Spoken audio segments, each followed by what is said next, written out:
I ended up going backstage, lying down in the green room because I was so out of it. Walked down onto the stage, and they have a big curtain there. Normally, I would peek out and see what the hell's going on, but I didn't even fucking care. And I remember the show started, and I had my back to the crowd, and I was facing the drums, and I kind of spit water up into the air and doing my thing as we're getting into the song called King. And I turn around, and the place is fucking packed. And it took my breath away. Like, I just remember going, holy, I don't know what I was expecting, but not that. And I just remember thinking, holy fuck. We did a 60-minute show, and I went from feeling like 1 out of 10 as far as energy level to like injection of fucking adrenaline going, let's get it, man. And just leaving everything on the stage. Hi, I'm Bob Mathers, and welcome to The Growth Mixtape, a podcast where I talk to the most interesting people you might not have come across yet. I find that these conversations give me new insights and perspectives about topics I didn't know existed. These conversations might not seem to have a lot in common at first, but just like songs and a mixtape, they create something memorable and emotional. Today we talk to Todd McTavish. He's a songwriter, and it's all he's ever wanted to do. At 23, he left his small-town home in Ontario and moved to LA. And at 53, he just signed his first record deal. Todd's an old-school rock and roll troubadour. The stories come fast and hard. He recorded a Christmas song with Billy Bob Thornton, had one of his songs played at the Superbowl, and he owned a half-bear, half-wolf named Jazz, who was an excellent judge of character. But this isn't about sex, drugs, and rock and roll. It's about having the courage to say yes. Now, as someone that tends to overthink things until I talk myself out of them, Todd's journey inspired me. The music industry is a parable for life. It's cruel and unfair, and it gave Todd 1,000 really good reasons to quit. So how has he survived when so few others haven't? When an opportunity came up, no matter how crazy, he said yes. Please enjoy Todd McTavish.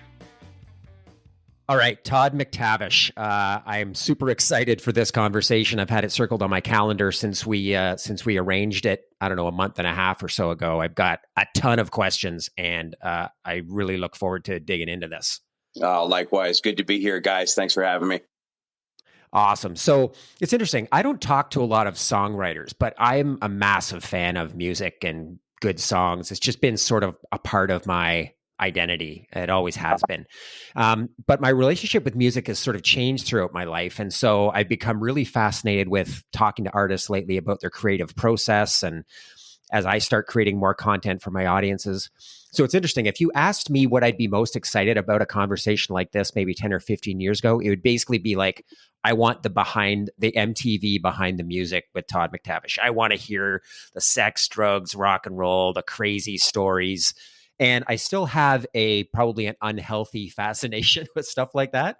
But what I'm really most interested in is just the journey of a dude that moves to LA with nothing but a dream and a guitar case in his early 20s and signs his first record deal in his 50s, man. Like, that is a book I want to read. That is a movie I want to see. That is awesome.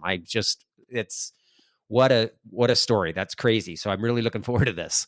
Yeah, no, I think there's a little bit crazy involved in doing all that when I look back in retrospect. I mean, it's not normal, that's for sure. I didn't stay on the beaten path, but I just went for it. I mean, there was an itching. I found songwriting as like a gift. It's something that it just made sense to me one day. I woke up and went, I can do that. I've been doing that. I've been sitting in school scribbling lyrics, and I didn't know what I was doing. And then one day it was suggested to put it to music, and it just was like a light bulb going off where I was like, wow, yeah, this is what I do. It was easy. And I think anywhere in life, when you find that calling, so to speak, it just makes sense to you. It's easy. So I started writing, and I just never stopped. I write more today than I did when I was consumed with Judge Jackson, the band I was with for 20 years. I always looked at it like, if I'm going to write this stuff, I need to get out there and feel this stuff and experience this stuff. I can't just stay safe. I think that was my whole attitude. And that had a lot to do with me moving south. I looked at LA as like the mecca of like songwriters. And I liked the fact that there was palm trees and there wasn't a winter like I was used to. And little elements like that had a lot to do with LA being a destination point. And then waking up to an opportunity to move to LA. I'd been playing with a guy in Toronto. He was a drummer. I got a call one morning from this guy, literally out of the blue, he's like, want to move to LA with me? And it was like, are you kidding me? Like, yeah, why not? And it was as simple as that. He goes, I'm moving in like 6 months. I'll start saving some money and we'll move on down there. So there was no plan. It was just kind of, he had a plan. He was going to school. I was like just tagging along. I was working at Hostess Frito-Lay in Toronto. I was a truck driver. And I just started saving money because I knew I couldn't work down here out of the gate at least. So I need to have some funds. I remember, like, I think it was in January 94, the earthquake in Northridge. The paper that morning was LA Rocks.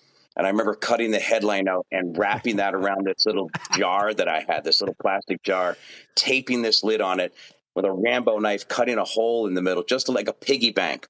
And so every week when I got paid, any money I could spare, I jammed into this jar. That was my LA Rocks savings account. So by the time I left, I ripped it open and had a few $1,000s saved up. And I said, a few $1,000s went a lot further then than it did now, I'll tell you that. But yeah, we drove off. I was stopped at the border, and my buddy, was questioning, I'm going to school here, my credentials. And I remember him asking me, and I'm like, I'm just tagging along, soul searching, songwriter, just going out there and finding myself. And I remember that border man looking at me going, uh-huh. Like I was almost denied. I've got some border stories, but this was one of them. That I remember him basically coming this close to denying me right then and there and going, well, when are you coming back? And I'd heard 6 months, like make sure you get back in 6 months. So I remember going, oh, within 6 months, I'll come back. Well, you make sure you come back to Canada. All right. And off we went. So when I got to LA, I just remember thinking, what now? And that first day, we ended up getting an apartment right in Hollywood, La Brea and Franklin, which is like right there. When you watch the Academy Awards, I lived behind that place. In our apartment, we had nothing. I slept on the floor, like in a poncho.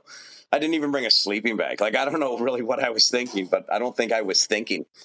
And I think the second day we went down to the clubs, the Whiskey A Go-Go, the Rainbow Bar and Grill, these famous clubs that I heard of.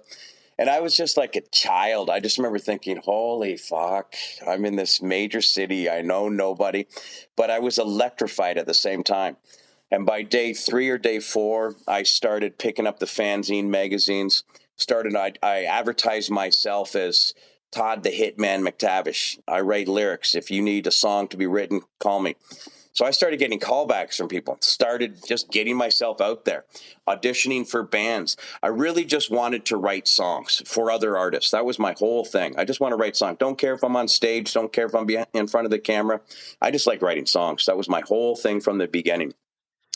And my project, I remember, was called Chief. So I had all these songs that I demoed, so I would play them for people and started getting gigs, writing lyrics for other people, and I would demo them with them and started meeting people that way. And then I started auditioning for a few bands because I was like, why not, just to meet people, right? It was enough to like get my feet wet, enough to start doing gigs. I was writing songs, I was gigging, I was singing, doing stuff all of a sudden. And that was enough to make me go, yeah, this could work out down here. And so 6 months later, I ended up flying up to Vancouver because I had to renew my health insurance because my parents were very adamant of like, make sure you're covered down there because you're not covered health-wise. So I ended up in Vancouver. And then on the way back at the airport, a nightmare ensued. I get there and the guy's like, well, where's your return ticket to Canada? I'm like, well, I came up here, then I'm going back. And he was like, well, what are you doing down there? Oh, I was soul searching, writing songs, finding myself, man. I got long hair and tie-dye shirt at the time, And I remember him looking at me going, I'm denying you access into the United States of America. Your trip ends here in Vancouver. And I just remember thinking, can you do this? And it turns out they can. So I ended up going back to my buddy's place, kind of in shock because this wasn't part of the plan. I'm like, I got to go back and record a record, dude. I don't got time for this. So the next day I got on a bus. Well, I'll go to Seattle, then I'll fly to LA from there. We'll try a different angle here. We get on the bus, they march us into this turnstile, like the border there. And they pull my name up and they go, bells and whistles went off. Oh, looks like you were denied entrance yesterday at the airport. Can you talk about that? I'm like, well, I don't know why. I think he was just in a weird mood. But so he goes, so you've got your ticket. You're going to refund it. You're going to fly from Seattle to LA. And I'm like, yeah. He goes, yeah, I don't know what happened, but I'm denying you access again. So I had been denied twice right back to back, right? And so then I ended up flying back to Canada, where I stayed for like 6 weeks at my sister's place in Kitchener, hanging out with Chad Henry. Just I didn't know what I was doing, whether I was coming or going. You know, my sister probably just got sick of me, crashed on her couch for like the last 6 weeks. She gets me in the car. She goes, "We're going to go shopping. I'm going to get you some stuff or whatever." I passed out. I woke up looking at the border guy in Buffalo. And she'd driven me to the border. And I started kind of panicking. And I just remember not saying a word. And well, we're just going shopping at the Galleria. And the next thing I know, we were in Buffalo. So she drove me to the train station, where I ended up getting a train ticket and taking a train back to LA, where I was picked up by the band, by the rhythm section, who then told me that the band had dissolved. And we want you to be in our band. I just remember thinking, I don't really want to be in your all's band. I was conflicted. I got back and basically was like, I don't know what I'm doing. Ended up hanging out with some friends in Hollywood and ran into an old friend that I'd met in that first 6 months. And she was like the bartender at the Whiskey A Go-Go. She's like, "I need to get a place." I'm like, "I need to get a place." So we got a place together. So I woke up one day, not long after we'd become roommates, no direction at all, thinking, what am I fucking doing? I've been down here like 7 or 8 months, right? Still my first year. And her boyfriend comes in. She goes, "Yeah, this is my boyfriend, and he's going to learn. He's just staying here for a minute." And he had another guy with him. And he's like, "Yeah, I'm going to go into the back room and talk to Maureen. You guys just hang out or whatever." And I'm thinking, we'll hang out. Like, this is my apartment. Like, who are you? You know? So this guy walks in and we're kind of sizing each other up. And he goes, "I'm Lee. I'm Lee Jackson from Dallas, Texas. I play the guitar. I play the booze. I like guns. And I like to drink." And I looked at him and went, "Well, I'm Todd, and I'm from Toronto, and I like to sing the blues and write songs. I don't really like guns, but I don't mind drinking." And this was Lee Jackson, who I ended up becoming best friends, bandmates, business partners for the next 20 years. And this is how we met. So we exchanged numbers, and I said, "When you get back, call me, and let's get together and write a song." Like, there was a little magic going on. So the next day I get a call, and it's him. And he's like, "Yeah, I'm outside of your apartment right now," because the intercom was connected to the phone. I'm like, "Oh, shit, dude. I didn't think I was going to hear from you for like a month." He goes, "Yeah, I was thinking about you." So he goes, "Well, why don't we write a song today?" I said, "Well, that sounds like a good idea." So I went out front, and there was this dude in a jacked up pickup truck and Lee. And I get in, and I'm introduced to this guy, and his name's Chris. So I get into the truck, and we drive for another 10 minutes into North Hollywood off of Laurel Canyon. And we park, and we walk into this place, which we ended up calling the Junkyard, which was this little house, big lot. I remember these two humongous dogs rushing the gate at me, and I remember thinking, "Are we cool, dude?" He goes, "Well, if you're cool, these dogs are cool. But if you ain't cool, I don't know." And I remember in that moment going, "I'm cool." We walk into this garage that had been turned into a jam hall, big drum riser, drums, PA, the whole 9 yards. We sit down finally. And I remember Chris cracking out a bong, and he goes, "You smoke weed, Todd?" I'm like, "Yeah." I said, "Yeah." And Lee put his guitar down, and he throws a bag of weed on the guitar and starts loading up the bong. Lee grabs the guitar, shows me, and he goes, I go, "Well, I'm thinking, well, let's write a fucking song. I don't know what's going on or where I am all of a sudden, but I'm here to write a song, But this was part of the journey, right? Looking back, it was these little moments that were all like just part of writing songs to me. You got to live it to really like write about it. That was my whole thing. And I'll be damned, we wrote a song right then and there. In 4 minutes, we wrote a song. It just came out of him. I just jumped in. "Missed my plane to LA. The bus left without me. I've got no food, no money. Where I end up, I guess we'll see." We wrote this song called "Starting Over" right then and there. And me and Lee were looking at each other going, like, it was magical. Like, it was one of those, when you hear about those magical moments, it was like, holy fuck, that was easy. And then he goes, "Well, that was fucking cool." He goes, "Man, I got another riff, dude." I'm like, "Let's hear it." And we wrote another tune called Trainwreck right there that ended up being on our first record ultimately. So within 10 minutes, we already wrote 2 songs, like just boom, boom. And I remember me and Lee looking at each other like, "Yeah, man, this is like it's like when you meet your soulmate kind of deal where you're just like, wow, dude, like this is great." And I remember Lee and Chris looking at each other. Chris was like, "Yeah, man, he's the guy. He's the guy." And so they were recruiting me to be the singer in their band. I was just there to write a song. I was kind of like, again, I didn't care to be in a band. And so all of a sudden they're like, "Do you want to be the singer of our band?" And I'm like, "What band?" He goes, "Well, we got a band. There's no name to it, but we need a singer." And I was like, "Fuck it. Yeah. So that band ended up becoming Judge Jackson. And Lee's like, well, I got to go to Hawaii. When I get back, we're going to start rehearsing. And so when he got back, me and him ended up moving into this place. So we moved into the house and we just started writing fucking tunes every day. Just, I'm here to fucking write songs. So all of a sudden now this was happening. Like, so within a year of me being finally in LA, now things are starting to like roll. So you covered a lot there. And I mean, this is awesome, Todd. I want to add just a couple of questions. Do you ever think, when you're talking about getting stopped at the border multiple times, if any of that happens differently, if the first border guard lets you right through, you never meet Lee. You go and record this shitty album with some bunch of band that never goes anywhere. Do you ever reflect on that? How magical that is that sometimes shit happens that way? Oh, yeah. That is the magic of life, Bob. That's like so many things could have happened or not happened. And that's life, because there were many times where, I mean, I was so grateful for what we ended up doing together. We didn't make it to the top of that mountain that we were shooting for, but we made it onto that mountain. I'll give it that. We certainly fucking tried, and we died trying, and I'm proud of the journey that I was a part of with Judge Jackson.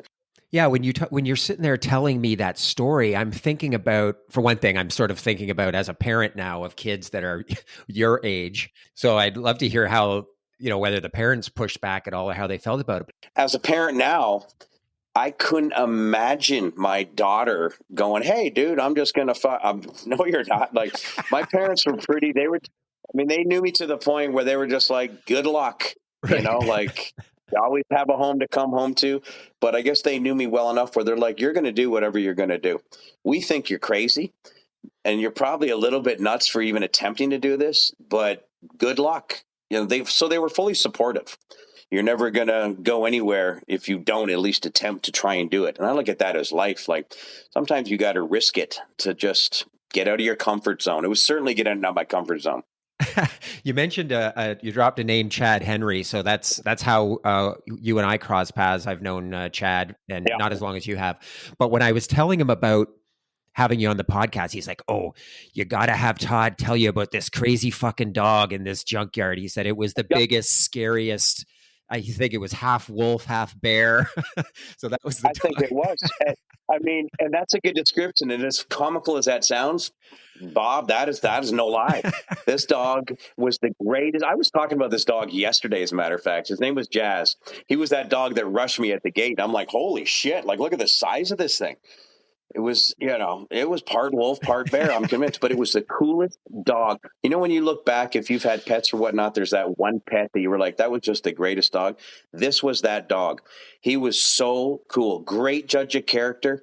If there was a problem, only 2 times there was a problem, people where Jazz would all of a sudden, he'd be like, "Arr." And both times, those people ended up being very problematic. I ended up adopting the one dog, and Lee adopted the other dog. They were brothers. There was 2 of them. And when we moved in, they were Chris's dogs, and he ended up, I brought a stripper that I had met to his birthday party about a month after we'd moved in for a gift. And he ended up going to Vegas and marrying that girl. So he left. So all of a sudden, me and Lee kind of took over the junkyard, and it was our place. So we jammed there. We lived there. I mean, we'd play shows in LA all the time, and everybody would go back to our place. It was that kind of a place. Like, the cops were constantly coming by going, "What the hell is going on in here?" Before I forget, the songwriting. So you talked about how natural it was with Lee, and I've heard some songwriters, I remember Neil Young talking about this. I've heard other people talk about it too. It's that they don't feel like they write songs as much as they create an environment, and they're sort of a conduit. And the songs are out there. They're kind of floating around. Their job is to just be a channel for them to get them from there down to a page out to the world. And so does that resonate with you at all? Absolutely. Absolutely. Songs are in the wind. Like, I think as a songwriter, you just know how to grab them and then put them in a format that you can hear them too.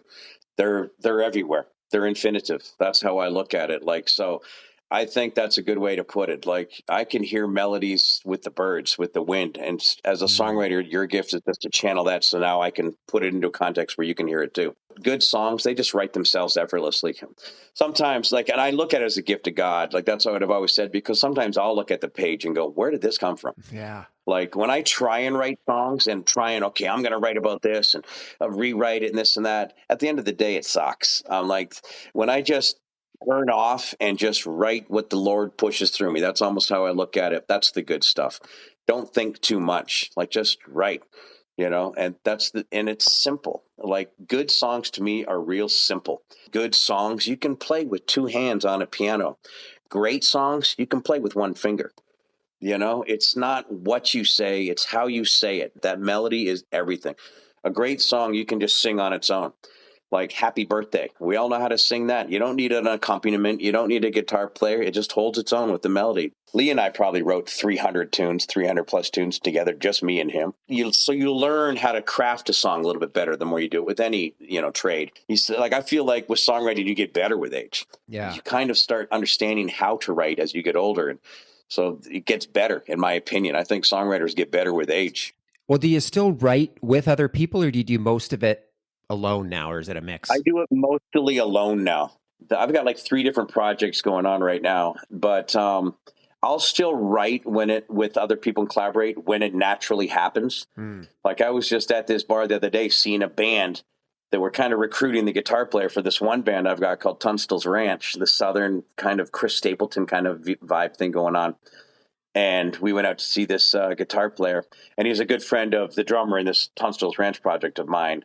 So we got talking about writing songs, and he's like, we need to have a barbecue. You and I need to write some Tennessee dirt, some swampy tunes. I'm like, absolutely. So that's how collaborations start working, where you're like, yeah, man, let's get together. Let's do this. So I love hearing about where that inspiration come from and not trying so hard and trying to create the circumstances for those ideas to flow and not trying to force it. But I do want to get back to Judge Jackson when the band was just getting started. You and Lee had started to write and the band was taking off. I do remember Judge Jackson, a couple of those early songs. And so I'd love to just, what was that process like? How did the band take off? You made a bunch of albums. Like what happened then? Well, we ended up doing 10 records, 10 albums, and 8 of our songs ended up getting licensed and put into TV shows or movies or played at sporting events. Or we had like the theme song for Victory Lane, the wrap-up show after all the NASCAR races for like 3 years. We were played at a lot of sporting events, NHL games, NFL games. They would play it in the stadium or on the telecast. The mecca of the sporting events to me was the Super Bowl. I got a call from our manager the night before the Super Bowl saying, hey, I think these guys are going to play one of your tunes during the telecast on the Super Bowl. And I just remember thinking, I'm going to watch this whole fucking game. Not that I wouldn't anyways, but I was like, to hear one of our songs. I watched the whole pregame, the whole first quarter, and towards the second quarter, I'm like, I remember going to the bathroom. And of course, when I'm in the bathroom for that moment, they start playing one of our tunes. And so my wife at the time's like, dude, they're playing it right now. Come back and I hear the tail end of it. I'm like, oh, just to hear your voice. I was surprised that they even played to the point where I was singing. I just figured they'd play a little tidbit of like the music, and edit out but all of a sudden I come down to hearing my voice drowning out Troy Aikman as he's talking about it. And I'm like, fucking hey, dude, this is great. So I just remember being on cloud 9 going, this is pretty cool. And then in the third quarter, they played another tune, and they played like a minute and a half of it, which to me blew my mind. I figured maybe 10 seconds, 15 seconds. It just went on. And I was just like giddy going, oh my God. And then in the fourth quarter, they played a third tune, another tune. By that point, I was just like, this is the best sporting experience I've ever had in my life. I mean, they've just played 3 of our tunes almost in entirety throughout the telecast. Like, it just blew my mind. How does the licensing work on that? Like, if you don't want me asking, like, do you make a lot of money when that happens? Or ironically, not for the Super Bowl. For the Super Bowl, not a lot of money, a couple coins. But ironically, they don't pay a lot. Like the performer that does the halftime show, they don't make any money doing that. Yeah, it's the biggest thing, but it's incredibly cheap to the artist in a weird way. But I had another song on this TV show called My Name is Earl, and it was on NBC. And it's our songs playing out of the Camaro, and Earl and his dad are working on the song or working on the car. And I remember obviously watching it going, oh my God, I made a lot of money on that. Like something like that. I still see residuals for that. And so it just depends what it's licensed for. Nothing's like equal. It's like that can be fucking a payday. That can be nothing. You should just be lucky to have your song on this, I think about that a lot because, you go to Nashville or something, right? And you see these guys playing in bars for nothing, handing a hat around, guys on the street. They're better than half the shit I hear on the radio, and probably nobody's ever going to know their name. Like, that town is packed with insanely talented people. And I'm like, how do you muster the wherewithal to keep going when I don't care how good you are, there are thousands of you. That's that burning desire that one has, and Yeah, they're just like, this is what I fucking do, make it or break it. Like, it right. takes. And I think when guys do make it and you hear them going, I'm so blessed and I'm so grateful, they really are. They know, like, oh my God. it, my sister was telling me about this story, about this experiment this university did. They took two artists, and they're like, how does somebody make it that's so fucking talented, and yet somebody else doesn't make it that's just as talented? How is this possible? They took these two artists that were like the same age, same neck of the woods, very similar in their art, and one made it, fucking made it, and the other one did not. And they're like, what was the difference in the curvature? Where was this moment that one went off? And the only thing different that they could find in the study that they did was that the one guy went to a party one night in New York and met a guy named Andy Warhol that took a liking Mm. to him and his work. And the rest is history. Sometimes it's about meeting that right person at the right time. It can come out of nowhere. It can be just fucking fluke. They just happen to be there. That can happen, and you're the guy. And then at the same time, it cannot happen. And you can play your whole life and be really good and, make maybe a mild living doing your thing. But it's not fair, Bob. You really have to want to be in this. There's got to be something deep inside you that wants to pursue it. And only you can do that. You got to be a little mentally crazy, mentally strong. There's a lot of negativity that you'll deal with. You learn to have tough skin and to deal with the rejection. Like an actor, you deal so much rejection. It's amazing you don't just snap out. And a lot of people do. But you just learn, I think, with time, it is what it is, man. That's what you learn. Like, I'm going to do this whether you like it or not.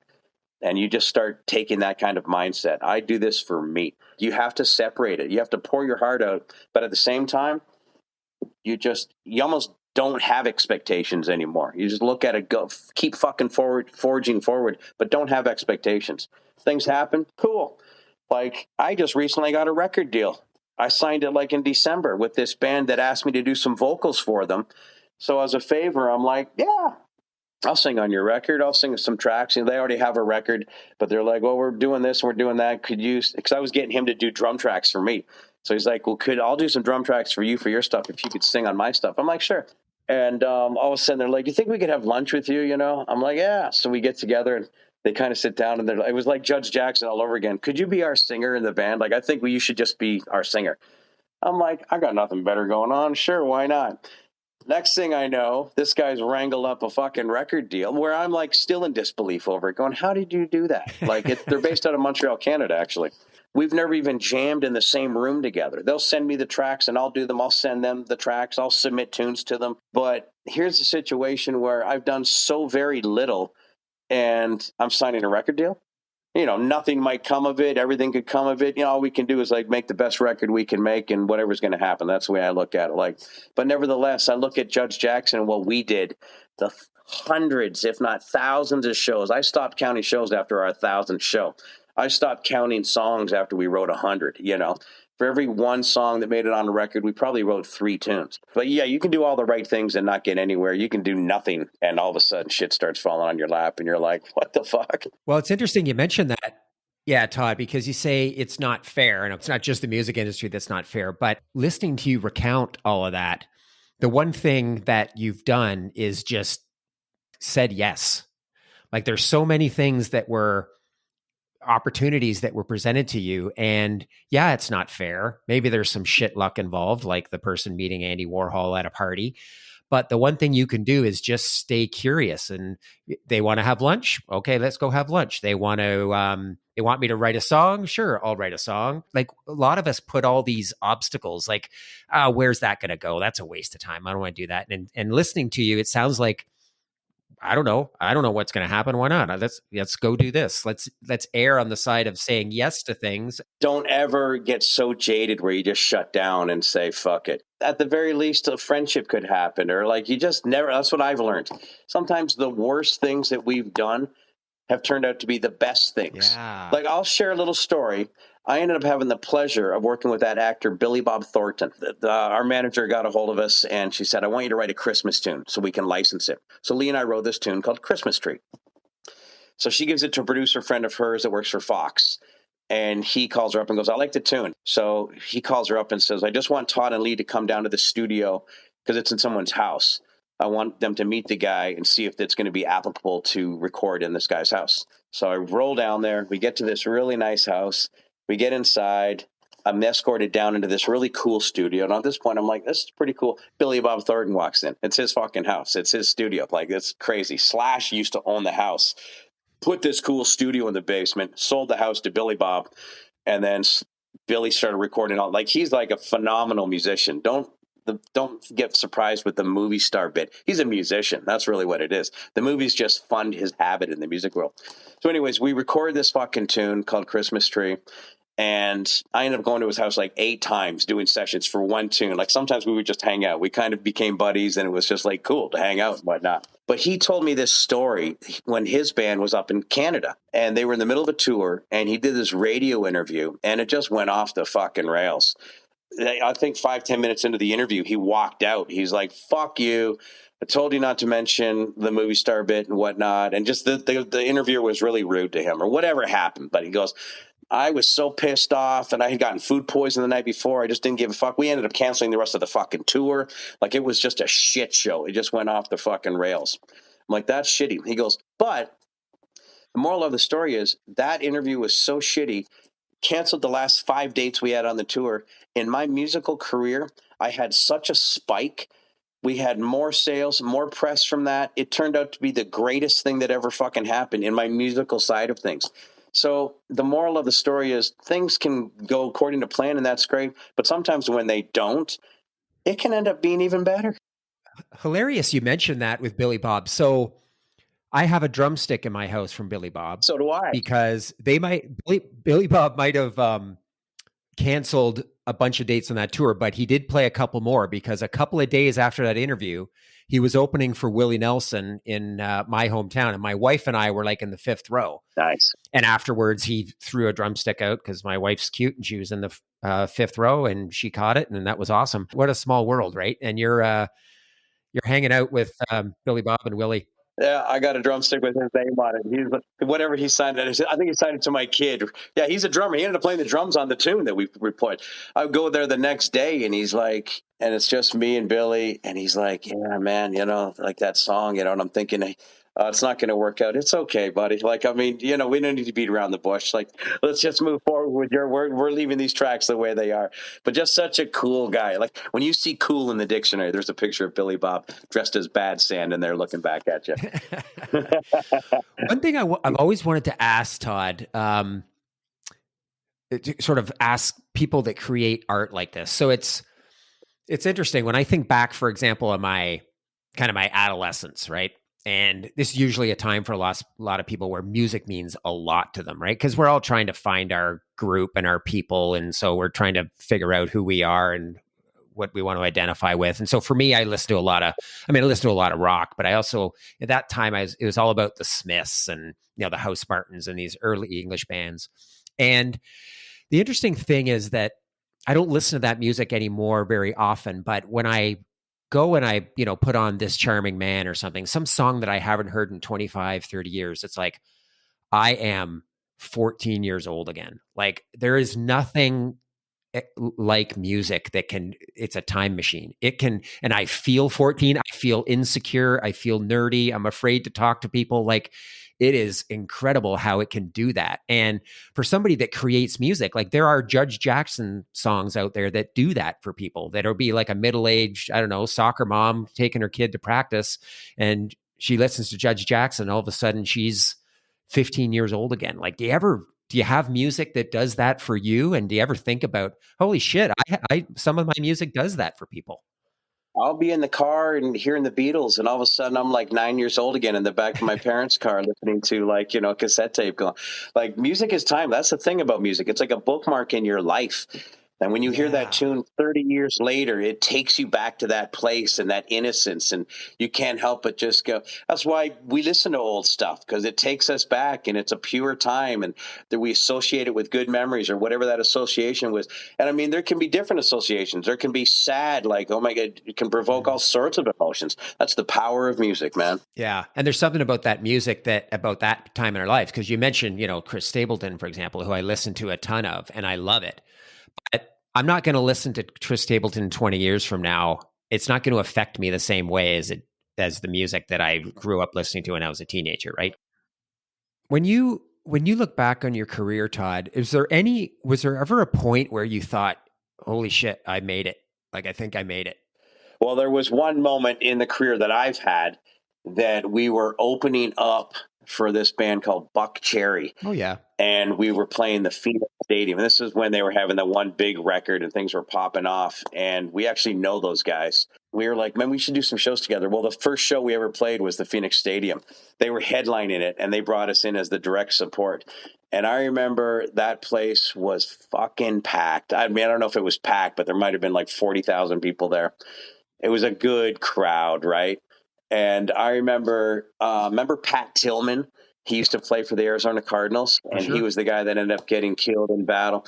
Well, I Yeah. had a buddy that had his jersey, and I put his jersey on for the encore and dedicated a tune called "Lift the Bottle" of like fallen veterans and whatnot. And we're still thinking about you. And I remember being on the lip of the stage, looking at his name on the Ring of Fame, wearing his jersey. There must have been 20,000 Marines there at this. It was a military function as well. And I delivered this little spiel that I did. And I just remember standing there talking for like fucking 4 or 5 minutes. And at the end of it, I delivered it perfectly. Like whatever in my mind perfect was, I was having this moment just on the lip of the stage. And I remember just soaking it in for a minute, going, you'll never take this away from me. Like this, if it ends right now, we're here. We made it. Like this was to play a stadium. I felt like Bon Jovi feels every day of his life just for a minute. You know what I mean? That it was a pretty powerful gig. We ended up doing 3 shows with them. But that first show, I just remember thinking, man, this is pretty fucking cool. Like, it doesn't matter what happens or what doesn't happen. This moment right here will live in my brain for the rest of my life. But yeah, so there was all sorts of shows that we did that just stood out in a positive way that made me go, yeah, man. Like when you hear your song on the radio for the first time, I'm driving around in my buddy's Hummer, and they did KLOS, the major station in LA, played like 4 of our tunes one night. They told us they were going to do it. They did a feature on us. That was pretty cool. Hearing your song on the Super Bowl, hearing your song on NASCAR, hearing your song on the radio, on a TV show, in a movie, playing big shows. These little moments all add up to like, these are great little moments. Dude, getting paid, getting your first royalty check that's of substance, where you're like, I'm making money doing this. Mom always said it's a hobby right up until you make money doing it. Yeah, there's been all sorts of little moments that we had working, like getting calls from like Mick Mars from Motley Crue. I'd like you to write some lyrics for me for my solo record. Yeah, dude, fucking just those kind of little validations that you get along the way where you're like, well, you must be doing something right. Like here I am hanging out with these cats in this studio in Malibu, in your house, and you're calling me. This is pretty cool. Like little moments like that, I don't take for granted, never have, never will, but they all certainly add up to a totality of like, yeah, it's been an interesting little journey. That's awesome. What are you most excited about now? Well, watching my daughter grow up, spending time with her, obviously, as any parent would say, like, yeah, I get it. The kids will keep you humble. That's for sure. I'm just excited about everything. I mean, I'm the kind of guy that's pretty just happy to be alive. I probably should be dead. So there's been a few situations that I've been involved in that I've literally walked away from going, yeah, that probably could have killed me. And I think because of those situations, I'm just grateful for every day that I wake up. Every day I wake up, I'm like, man, it's going to be a good day. Even if it's raining, so we're going to get wet. Oh, well, I'm just happy about anything that happens. I've got 3 different projects going on with the music situation right now, which have just naturally started happening. Tunstall's Ranch, which is the Southern rock thing, The Ruins, which is the band that I was telling you about before they got the deal, and then solo stuff, Todd McTavish. And then, of course, the judge catalog, pitching, people are always, can we use this song for this and that? Yeah. So I'm still in it as far as that goes. I still have this dream of just writing songs for other people. That happens every once in a while where other people will like cover my tunes, which is the greatest form of flattery. I can't even tell you, like when people do that, where you're just like, wow, you thought enough of this song to actually cover it. Like, it still blows my mind when people do that, because we're nobodies. There's different scales that you can be at in this industry. The Taylor Swift scale at the top, and then anything below it. And we fell somewhere in that medium range. We never had a hit. You're always looking for that hit song, right? Like any songwriter will tell you that. Like, you ain't shit without that hit. But if that happens, that happens. You can't kind of predict that. You can just write. Just write and put it out there and follow it through and, enjoy the process. If that happens, that's so out of your hands. You can't focus on that. You learn, you learn to not even think about it. Actually, it's just like, that is what it is. I just enjoy writing good quality tunes that when they're recorded and if I listen to and go right on, that's all that matters. That's all that matters in the process. But yeah, I look forward to everything. My day job now is I'm a trucker driving 18, big rigs and whatnot. I fucking love it. My soul, I've realized, likes motion. It's always liked motion. So I'm happy when I'm moving. I can't sit too long before I feel like I need to be moving. So trucking I'm always rolling. So I kind of found myself in that, and it accommodates my songwriting because I can sit there writing tunes at the same time and just sing my little ass off in my cab, and nobody hears it if I'm hitting bad notes. So it's just like I could just have fun in doing that. But yeah, I look forward to just waking up in the morning, getting after it. You never know what's going to happen. You just got to get out there and give it. That's amazing, man. Like I do. That's kind of like a badass outlaw sort of country blues way to think about it, right? You're driving around with your long gray goatee in your 18-wheeler, driving across the country, writing songs. Like, that's a pretty badass way to live. Like, if there's a movie one day about your life and all these crazy stories you did, that's going to be an important chapter of that. That's pretty cool. Yeah, like I said before, if I was to pick a title out for movies that have existed, I would say There Will Be Blood. Like, I am an outlaw, man. Like, I went to the Wild West. I said, let's go, man. I'm a gunfighter. But no, I think that's a good depiction of it. It's just, I was just one of those guys that just wasn't content playing it safe.